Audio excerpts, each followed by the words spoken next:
How America's Identity Politics Went from Inclusion to Division. By Amy Chua. We are at an unprecedented moment in America. For the first time in U.S. history, white Americans are faced with the prospect of becoming a minority in their own country. While many in our multicultural cities may well celebrate the browning of America as a welcome step away from white supremacy, it's safe to say that large numbers of American whites are more anxious about this phenomenon, whether they admit it or not. Tellingly, a 2012 study showed that more than half of white Americans believe that whites have replaced blacks as the primary victims of discrimination.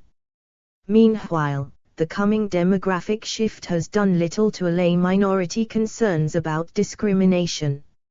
A recent survey found that 43% of Black Americans do not believe America will ever make the changes necessary to give blacks equal rights. Most disconcertingly, hate crimes have increased 20% in the wake of the 2016 election. When groups feel threatened, they retreat into tribalism. When groups feel mistreated and disrespected, they close ranks and become more insular, more defensive, more punitive, more us versus them. In America today, every group feels this way to some extent. Whites and blacks, Latinos and Asians, men and women, Christians, Jews, and Muslims, straight people and gay people, liberals and conservatives all feel their groups are being attacked, bullied, persecuted, discriminated against. Of course, one group's claims to feeling threatened and voiceless are often met by another group's derision because it discounts their own feelings of persecution, but such is political tribalism. This, combined with record levels of inequality, is why we now see identity politics on both sides of the political spectrum. And it leaves the United States in a perilous new situation. Almost no one is standing up for an America without identity politics, for an American identity that transcends and unites all the country's many subgroups. This is certainly true of the American left today. 50 years ago, the rhetoric of pro-civil rights, Great Society liberals was, in its dominant voices, expressly group transcending, framed in the language of national unity and equal opportunity. In his most famous speech, Dr. Martin Luther King Jr. proclaimed, "When the architects of our republic wrote the magnificent words of the Constitution and the Declaration of Independence, they were signing a promissory note to which every American was to fall heir. This note was a promise that all men, yes, black men as well as white men, would be guaranteed the unalienable rights of life, liberty, and the pursuit of happiness." King's ideals, the ideals of the American left that captured the imagination and hearts of the public and led to real change, transcended group divides and called for an America in which skin color didn't matter. Leading liberal philosophical movements of that era were similarly group-blind and universalist in character. John Rawls's enormously influential A Theory of Justice, published in 1971, called on people to imagine themselves in an original position, behind a veil of ignorance, in which they could decide on their society's basic principles without regard to race, gender, religious affiliation, or wealth. At roughly the same time, the idea of universal human rights proliferated, advancing the dignity of every individual as the foundation of a just international order. Thus, although the left was always concerned with the oppression of minorities and the rights of disadvantaged groups, the dominant ideals in this period tended to be group-blind, often cosmopolitan, with many calling for transcending not just ethnic, racial, and gender barriers but national boundaries as well. Perhaps in reaction to Reaganism, and a growing awareness that color blindness was being used by conservatives to oppose policies intended to redress racial inequities, a new movement began to unfold on the left in the 1980s and 1990s, a movement emphasizing group consciousness, group identity, and group claims. Many on the left had become acutely aware that color blindness was being used by conservatives to oppose policies intended to redress historical wrongs and persisting racial inequities. Many also began to notice that the leading liberal figures in America, whether in law, government, or academia, were predominantly white men, and that the neutral group blind invisible hand of the market wasn't doing much to correct long-standing imbalances. With the collapse of the Soviet Union, the anti-capitalist economic preoccupations of the old left began to take a back seat to a new way of understanding oppression. The politics of redistribution was replaced by a politics of recognition. Modern identity politics was born. As Oberlin professor Sonia Crux writes, what makes identity politics a significant departure from earlier movements is its demand for recognition on the basis of the very grounds on which recognition has previously been denied. It is qua women, qua blacks, qua lesbians that groups demand recognition. The demand is not for inclusion within the fold of universal humankind, nor is it for respect in spite of one's differences. Rather, what is demanded is respect for oneself as different. But identity politics, with its group-based rhetoric, did not initially become the mainstream position of the Democratic Party. At the 2004 Democratic National Convention in Boston, Barack Obama famously declared, "There's not a Black America and White America and Latino America and Asian America, there's the United States of America." A decade and a half later, we are very far from Obama's America. For today's left, blindness to group identity is the ultimate sin, because it masks the reality of group hierarchies and oppression in America. It's just a fact that whites, and specifically white male Protestants, dominated America for most of its history, often violently, and that this legacy persists.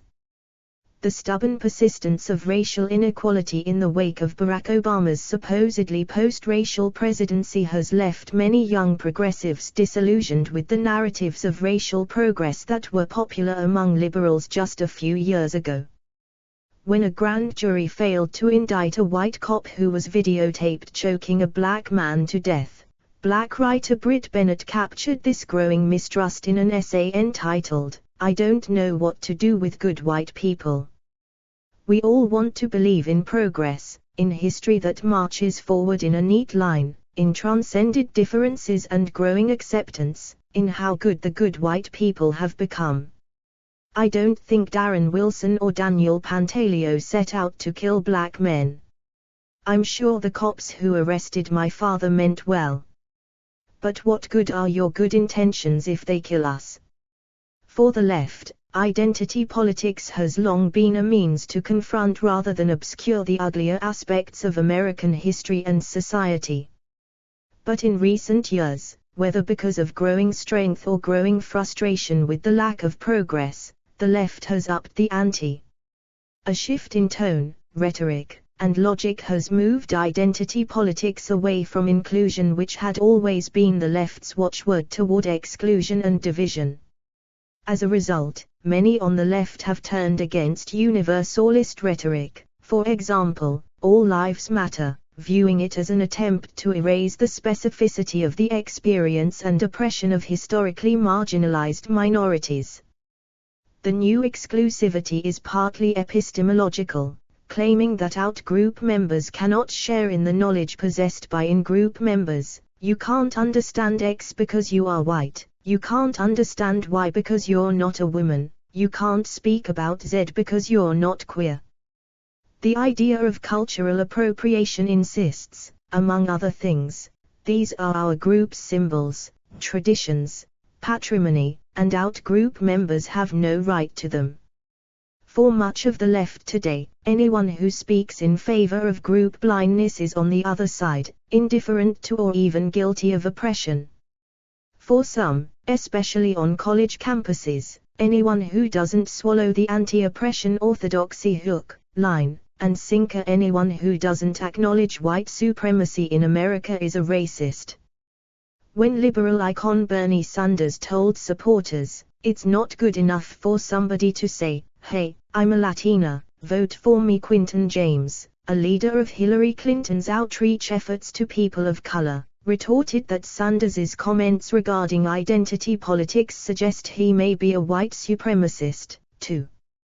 Once identity politics gains momentum, it inevitably subdivides, giving rise to ever-proliferating group identities demanding recognition. Today, there is an ever-expanding vocabulary of identity on the left. Facebook now lists more than 50 gender designations from which users can choose, from genderqueer to intersex to pangender. Or take the acronym LGBTQ. Originally LGB, variants over the years have ranged from GLBT to LGBTQI. As preferred terminology shifted and identity groups quarreled about who should be included and who come first. Because the left is always trying to out-left the last left, the result can be a zero-sum competition over which group is the least privileged, an oppression Olympics often fragmenting progressives and setting them against each other. Although inclusivity is presumably still the ultimate goal, the contemporary left is pointedly exclusionary. During a Black Lives Matter protest at the DNC held in Philadelphia in July 2016, a protest leader announced that this is a black and brown resistance march, asking white allies to appropriately take their place in the back of this march. The war on cultural appropriation is rooted in the belief that groups have exclusive rights to their own histories, symbols, and traditions. Thus, many on the left today would consider it an offensive act of privilege for, say, a straight white man to write a novel featuring a gay Latina as the main character. Transgressions are called out daily on social media, no one is immune. Beyoncé was criticized for wearing what looked like a traditional Indian bridal outfit. Amy Schumer, in turn, was criticized for making a parody of Beyoncé's Formation, a song about the black female experience. Students at Oberlin complained of a vendor's history of blurring the line between culinary diversity and cultural appropriation by modifying the recipes without respect for certain Asian countries' cuisines. And a student op-ed at Louisiana State University claimed that white women styling their eyebrows to look thicker like a lot of ethnic women was a prime example of the cultural appropriation in this country. Not everyone on the left is happy with the direction that identity politics has taken. Many are dismayed by the focus on cultural appropriation. As a progressive Mexican-American law student put it, if we allowed ourselves to be hurt by a costume, how could we manage the trauma of an eviction notice? He added, liberals have cried wolf too many times. If everything is racist and sexist, nothing is. When Trump, the real wolf, came along, no one listened. As a candidate, Donald Trump famously called for a total and complete shutdown of Muslims entering the United States, described illegal Mexican immigrants as rapists, and referred disparagingly to an Indiana-born federal judge as Mexican, accusing the judge of having an inherent conflict of interest rendering him unfit to preside over a suit against Trump. Making the argument that Trump used identity politics to win the White House is like shooting fish in a barrel.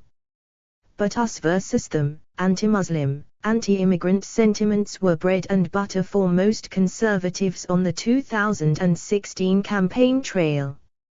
Senator Marco Rubio compared the war with Islam to America's war with Nazis, and even moderate Republicans like Jeb Bush advocated for a religious test to allow Christian refugees to enter the country preferentially. We are also seeing on the right, particularly the alt-right, political tribalism directed against minorities perceived as too successful. For example, Steve Bannon, Trump's former White House chief strategist, has complained that America's engineering schools are all full of people from South Asia and East Asia. They've come in here to take these jobs while Americans can't get engineering degrees. And can't get a job. This brings us to the most striking feature of today's right-wing political tribalism, the white identity politics that has mobilized around the idea of whites as an endangered, discriminated against group. In part, this development carries forward a long tradition of white tribalism in America. But white identity politics has also gotten a tremendous recent boost from the left, whose relentless berating, shaming, and bullying might have done more damage than good. One Trump voter claimed that maybe I'm just so sick of being called a bigot that my anger at the authoritarian left has pushed me to support this seriously flawed man. The Democratic Party, said Bill Maher, made the white working man feel like your problems aren't real because you're mansplaining and check your privilege. You know, if your life sucks, your problems are real. When blacks blame today's whites for slavery or ask for reparations, many white Americans feel as though they are being attacked for the sins of other generations. Or consider this blog post in the American Conservative, worth quoting at length because of the light it sheds. I'm a white guy. I'm a well-educated intellectual who enjoys small art house movies, coffee houses and classic blues. If you didn't know any better, you'd probably mistake me for a lefty urban hipster. And yet, I find some of the alt-right stuff exerts a pull even on me. Even though I'm smart and informed enough to see through it. It's seductive because I am not a person with any power or privilege, and yet I am constantly bombarded with messages telling me that I'm a cancer, I'm a problem, everything is my fault. I am very lower middle class. I've never owned a new car, and do my own home repairs as much as I can to save money. I cut my own grass, wash my own dishes, buy my clothes from Walmart. I have no clue how I will ever be able to retire. But oh, brother, to hear the media tell it, I am just drowning in unearned power and privilege, and America will be a much brighter, more loving, more peaceful nation when I finally just keel over and die. Trust me, after all that, some of the alt-right stuff feels like a warm, soothing bath. A safe space, if you will. I recoil from the uglier stuff, but some of it, the hey, white guys are actually okay, you know. Be proud of yourself, white man, stuff is really very seductive. And it is only with some intellectual effort that I can resist the pull. If it's a struggle for someone like me to resist the pull, I imagine it's probably impossible for someone with less education or cultural exposure.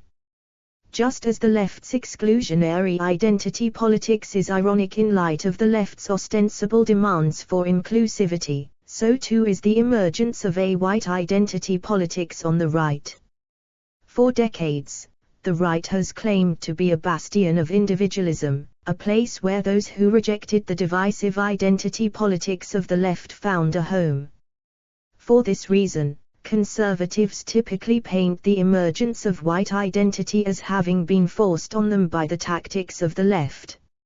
As one political commentator puts it, feeling as though they are under perpetual attack for the color of their skin, many on the right have become defiant of their whiteness, allowing it into their individual politics in ways they have not for generations. At its core, the problem is simple but fundamental. While Black Americans, Asian Americans, Hispanic Americans, Jewish Americans, and many others are allowed, indeed, encouraged to feel solidarity and take pride in their racial or ethnic identity, white Americans have for the last several decades been told they must never, ever do so. Advertisement. People want to see their own tribe as exceptional, as something to be deeply proud of. That's what the tribal instinct is all about. For decades now, non-whites in the United States have been encouraged to indulge their tribal instincts in just this way, but, at least publicly, American whites have not. On the contrary, if anything, they have been told that their white identity is something no one should take pride in. I get it, says Christian Lander, creator of the popular satirical blog Stuff White People Like. As a straight white male, I'm the worst thing on earth. But the tribal instinct is not so easy to suppress. As Vassar Professor Hua HSU put it in an Atlantic essay called The End of White America, the result is a racial pride that dares not speak its name, and that defines itself through cultural cues instead. In combination with the profound demographic transformation now taking place in America, this suppressed urge on the part of many white Americans to feel solidarity and pride in their group identity, as others are allowed to do, has created an especially fraught set of tribal dynamics in the United States today. Just after the 2016 election, a former never-Trumper explained his change of heart in The Atlantic. My college-age daughter constantly hears talk of white privilege and racial identity, of separate dorms for separate races. Somewhere in heaven Martin Luther King Jr. is hanging his head and crying. I hate identity politics, but, when everything is about identity politics, is the left really surprised that on Tuesday millions of white Americans voted as white? If you want identity politics is what you will get. Additional reading for those interested. I helped coin the term identity politics. I'm endorsing Bernie Sanders. Barbara Smith. I support Sanders because I believe his campaign is currently the best hope for helping marginalized Americans. Sanders has devoted his life to social movements. He has shaped them and been shaped by them. He understands that change comes from the bottom, not the top. In 1977 I co-authored the Combahee River Collective Statement, a document that emphasized the overlapping forms of economic and social oppression faced by black women. The Combahee Statement coined the term identity politics, and it was instrumental in pushing the international left and other political movements to understand inequality as a structural and intersectional phenomenon which affects oppressed groups differently. Those ideas continue to reverberate today.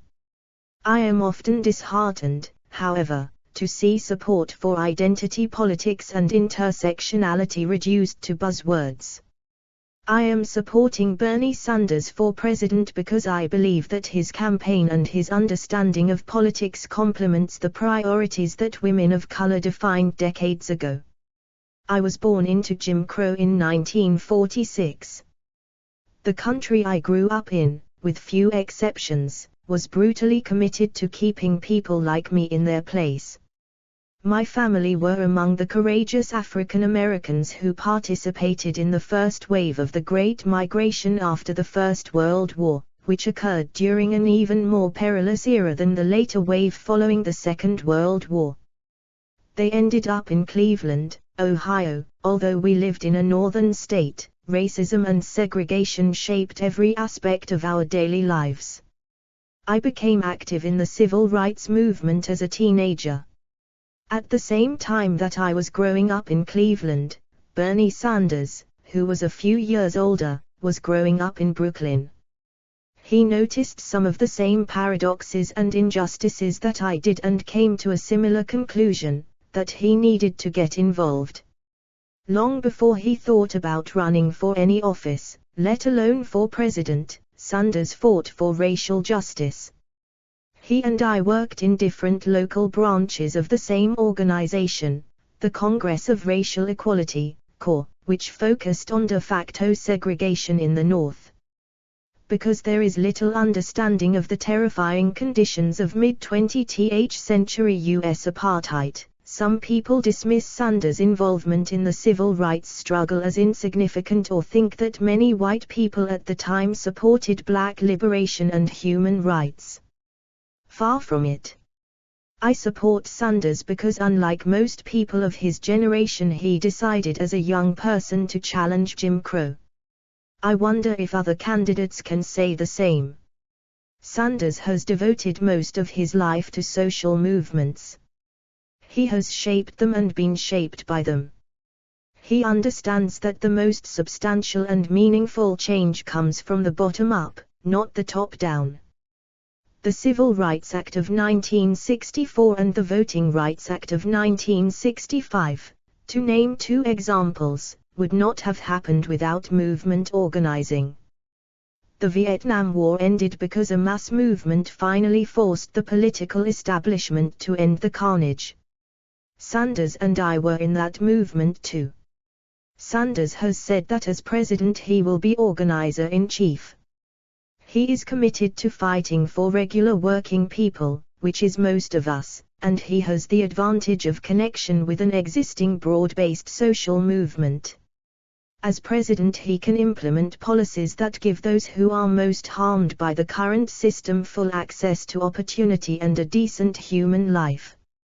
At least 140 million people in the United States live in poverty or do not have enough income to cover their families' basic needs of food, housing and healthcare.